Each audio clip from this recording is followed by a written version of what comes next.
Hora de conversar com Carlos Andreasa. O assunto de hoje é o assunto do momento, né, Andreasa?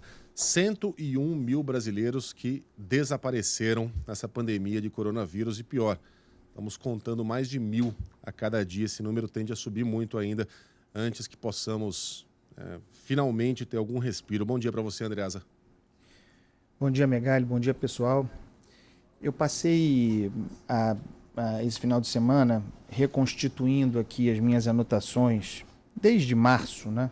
Desde que a pandemia de fato se instalou entre nós, em busca de marcos importantes para lembrar a construção dessa história de infâmia, né?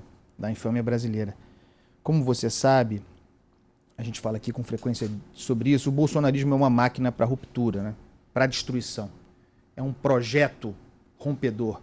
Tem muita natureza revolucionária, e eu tenho essa palavra revolucionário em péssima conta, devo dizer.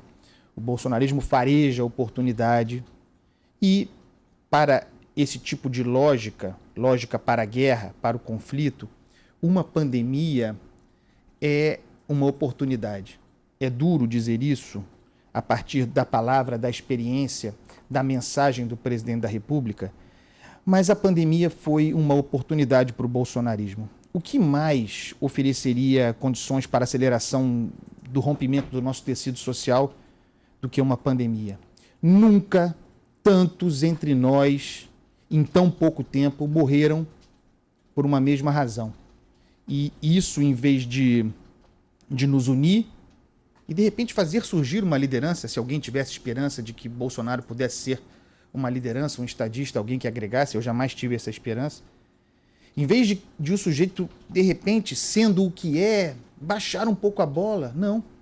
Radicalizou, aprofundou a crise, aprofundou os conflitos. Vamos lembrar que nesse período, por exemplo, prosperou a tese altamente rompedora de que o artigo 142 da Constituição poderia servir para constituir as Forças Armadas em poder moderador na República. Isso aconteceu na janela aberta pela pandemia. Discurso golpista. O golpismo cresceu muito, ganhou muito corpo durante esse período de exceção. Períodos de exceção são favoráveis para isso. A história do bolsonarismo nesses meses, desde março, é a história da guerra cultural batalhada sobre morte, sobre corpos, em que, afinal, falamos muito sobre isso aqui, nada seria fato, tudo seria versão. Teoria da conspiração, lembre-se, Megali, de quantas teorias da conspiração Bolsonaro e o bolsonarismo apresentaram durante esse período. Vamos lembrar da primeira delas, no período da pandemia, a ideia de que teria havido uma fraude na eleição em 2018. O presidente disse que teria provas. Nunca as apresentou, falou isso fora do Brasil. Eu falei muito aqui sobre a ideia de desconfiança, né? A desconfiança como um projeto mesmo de rompimento do nosso tecido social a partir da palavra do presidente da República. A desconfiança chegou no auge, no momento em que nós, brasileiros, desconfiamos da palavra do presidente da República.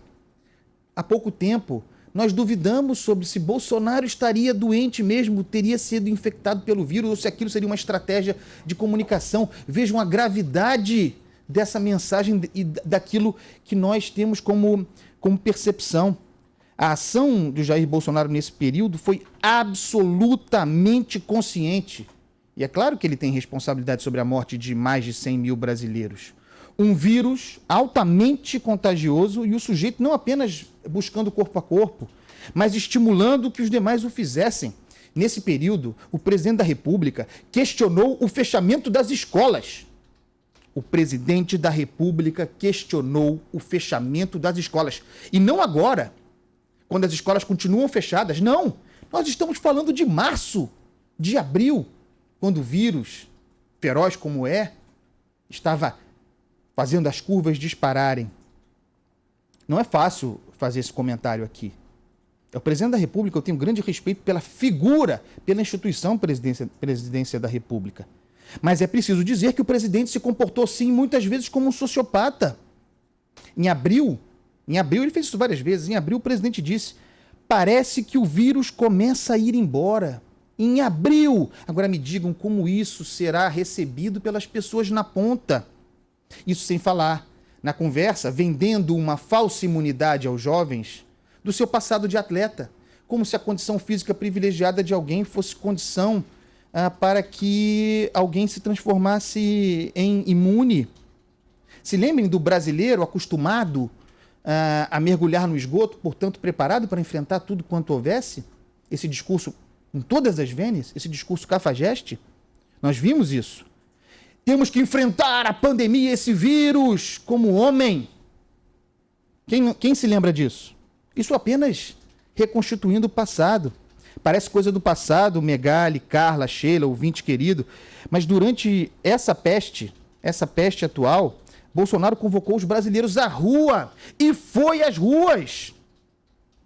Como se, claro, para mostrar à sociedade, à população, aos mais desinformados, desinformando que era um exagero, que era histeria, gripezinha, prometeu fazer churrasco. Depois recuou. Mas a mensagem foi dada. Façamos churrasco. Não é tão grave assim. Um sujeito, presidente da República, que conseguiu levar o seu nós contra eles total do Jair Bolsonaro para o campo imoral de uma oposição entre saúde pública e saúde da economia.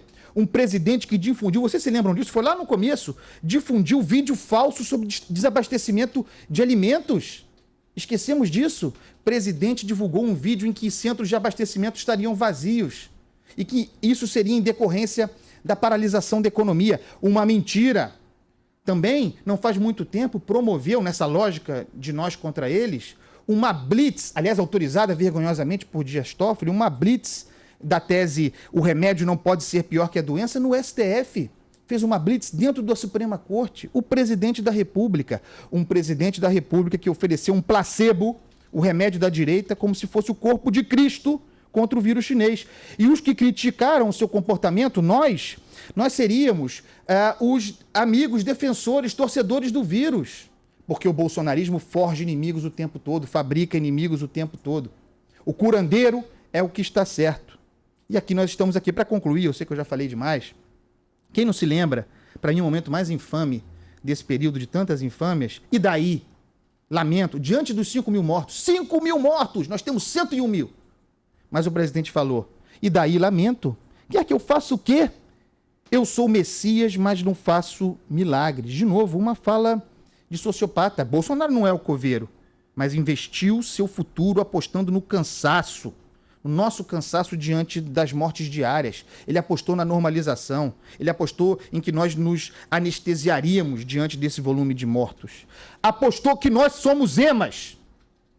Essa é a verdade, que nós somos emas, mas nós não somos. Em curto, médio prazo, pode ser que essa estratégia prospere, que o presidente consiga se reeleger em 2022. São boas as possibilidades de que ele consiga chegar lá de maneira competitiva. Temos falado aqui sobre isso diariamente, sobre a sua mudança de pele, sobre a sua mudança de base social, sobre a sua transformação desenvolvimentista, sobre obras, viagens, fim do teto de gastos, flexibilização do teto de gastos. Temos falado sobre isso. É possível que ele chegue competitivo a 2022, mas é certo que ele escreveu o seu nome na história universal da infâmia. E aí eu peço licença, Andreasa, para que hoje, excepcionalmente, não abrilhantemos a sua coluna com um tema musical. Não é dia da gente tocar samba, não.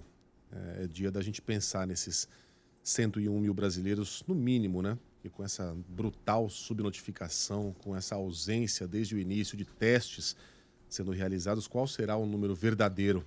Ninguém sabe. Megali. E jamais saberemos. Diga, Andreasa. Eu não falei aqui, mas eu preciso registrar, desabafando mesmo, e pedindo desculpa eventualmente por ter me exaltado, o papel degradante do Exército nessa palhaçada, nessa infâmia. Nós estamos sem ministros da saúde há não sei quantos dias, e tem um general da ativa, o Exército como mula, um general da ativa servindo de cavalo para o presidente dar vazão às suas crendices. E é altamente vergonhoso. Andreasa, boa semana para você. Um beijo, até amanhã. Um beijo.